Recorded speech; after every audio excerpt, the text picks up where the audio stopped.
Hello friends, welcome to today's daily devotion. I am Pastor Kerry Wood of the Goldston Methodist Church in Goldston, North Carolina. We are a global Methodist congregation, which means we are pursuing making disciples of Jesus Christ and spreading scriptural holiness across the globe. This week we've been looking at what Paul has to say about the holiness process. We've called this sanctification. We've discovered that this is God's will for us, and every decision that we make, every action that we undertake are all about either making us more and more holy or moving us away from holiness. And Paul is getting into some very nitty-gritty practical ways in which our holiness is lived out.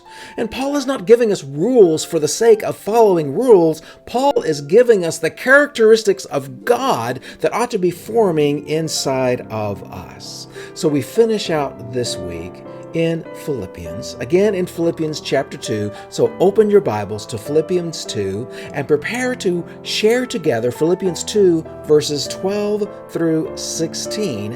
And as we share these words together, think about how they apply to holiness in your life. Hear now these words. Therefore, my dear friends, as you have always obeyed, not only in my presence, but how much more in my absence, continue to work out your salvation with fear and trembling. For it is God who works in you to will and to act in order to fulfill His good purpose. Do everything without grumbling or arguing, so that you may become blameless and pure, children of God without fault in a warped and crooked generation. Then you will shine among them like stars in the sky as you hold firmly to the word of life. And then I will be able to boast on the day of Christ that I did not run or labor in vain. Friends, I could probably give Devos on just these words for a month, but I can't do that. So let's zero in on a couple of very important things. First of all, Paul gives us this therefore. That's always a hinge word, and it is able to take what Paul has said previously to now what Paul is saying next, and the next is always the application. It is the way forward. It's what he wants us to do with the information that we have learned from him. What are we supposed to do? We are supposed to continue in obedience. What does that mean? Well, obedience is trusting and living in God. And Paul is saying, hey, I know you were doing that when you were with me, but I can't be there with you right now, so do it even more. That's the amazing thing about holiness. Holiness is not an arrival point. Holiness is not a destination. I don't get to holy and then, I can relax. I'm done. No.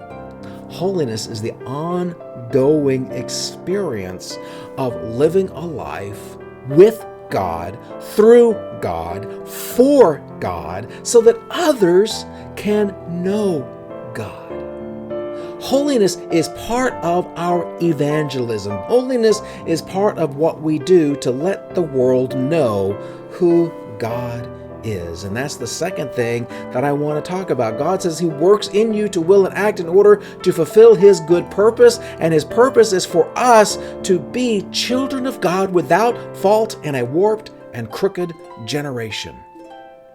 Now there Paul is quoting out of Deuteronomy chapter 32. Now, if you want to take the time to go back and look at Deuteronomy chapter 32, you will see that the children of Israel have been caught up in generational sin.